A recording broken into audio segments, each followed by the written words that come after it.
Truckers. Excuse me, taxi. Okay, man, we're looking around. This is the 77 WABC minicast. Let's go to General Jack Keane, of course, retired four-star general, also head of the Institutes of the Study of War and senior strategic analyst at Fox News. And we love him. General Jack Keane, what do you make of these new details that are coming out with this memorandum of understanding that's going to be signed, it looks like, on Friday? Yeah, well, it looks like we're finally getting a copy of it. And obviously it's much more of a general framework document. I thought there would likely be more details in it.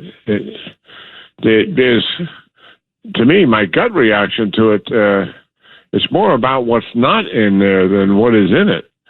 Because there's no reference at all to ballistic missile restrictions or restrictions on support to proxies, enforced compliance, anywhere, anytime inspections in terms of verification, what the intent would be for the nuclear program, other than the Iranians are saying they're not going to have a nuclear weapon. Well, they've been saying that, for 30-something years of the 47 years they've been in existence. At the same time, they're saying that they've been producing a nuclear weapon. So those are empty words. So it's really, as it was advertised, a general framework document, and I was really expecting a little bit more meat on the bone, so to speak, than that. So it's really going to be the next 60 days is going to be telling. And what's been leaking in the media, Rita and John, recently is really, when you think about what was said, is on negotiating positions and some of the concessions that may have already been made in negotiating positions to get this document signed.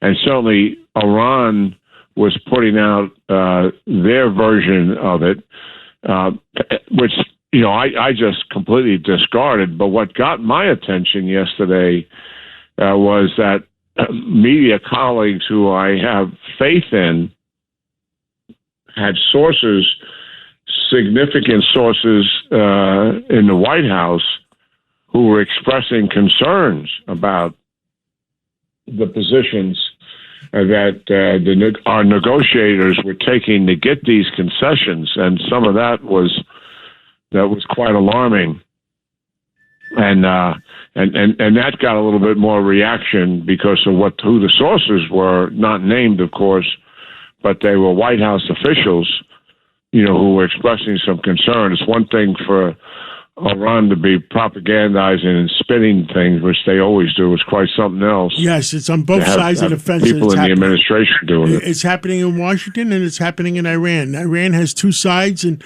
both sides are telling their own story. And the White House has a couple of sides, and they're secretly putting out their own crap. Yeah, no doubt about it. The one thing, General, me and you, we tell the truth. That's what's happening. Yeah, well, a couple of New Yorkers here. That's the way we were raised. The good news is the other New Yorker happens to be president. Yep. The B-52. Any word on what happened, General? Say again. The B-52. What happened? Did you hear Edwards? I don't have any knowledge of all right, or leave it alone. Let's move on. about it. Next subject. Yeah. So, General, before we let you go, where is this going to go from here? Because, like you said, there's a lot of vagueness, and the question is the 60-day period that really is going to be the test, right? And it's going to have these verifications. It's going to have the confirmations, and it's going to have anytime inspections. Obviously, it sounds like there's a lot more meat on the bone that needs to be there.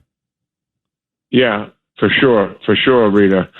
60 days, and then the document says that they can negotiate mutually an extension to that, and that'll be where the Iranians are. I mean, look, we've been at negotiations for over 60 days. We went to a ceasefire on April the 8th. the intent was in 2 weeks they would open up the Straits of Hormuz, and that's what motivated us to go to the ceasefire.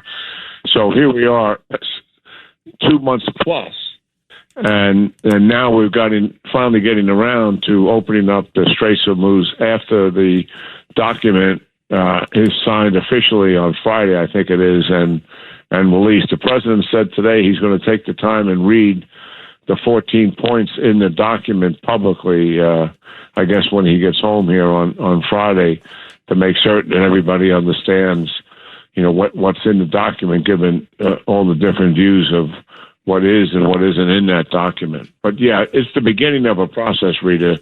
When you see, given what these 14 points are, we're a long way from accomplishing the objectives that the president wants to accomplish here with the Iranians.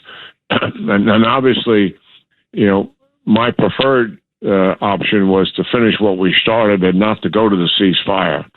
But listen, there's no sense dealing with that. You got some breaking news. Maybe you should tell the general that. Okay, here's some breaking news.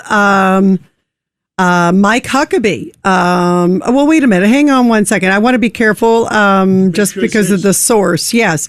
Actually, we'll get back to you on this. Okay, we'll get back to you on this. Okay. And the other, there's going to be some issues. I think.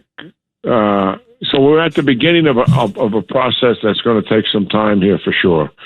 And some tough negotiating is going to take place here. And listen, I still think that it is a likelihood that we will go back to some measure of combat operations. And why do I say that? Well, just last week, the president executed 2 bombing missions, one each night, a number of attacks each night to force what? To force the Iranians into making this deal with the General Framework Agreement. I heard and he was we knocked threatening the out some third. majors and some colonels from the from the Iranian force. Yeah. So there's going to be some pushback from the Iranians here. Listen, we know who the Iranians are. You can't trust them. And I know there's people thinking that maybe they're going to change their behavior because of all the pressure on them. I don't think that's going to happen whatsoever. They're going to see what we're doing here is something of a victory for themselves because the war is not continuing. Shutting down the straits, they got a ceasefire.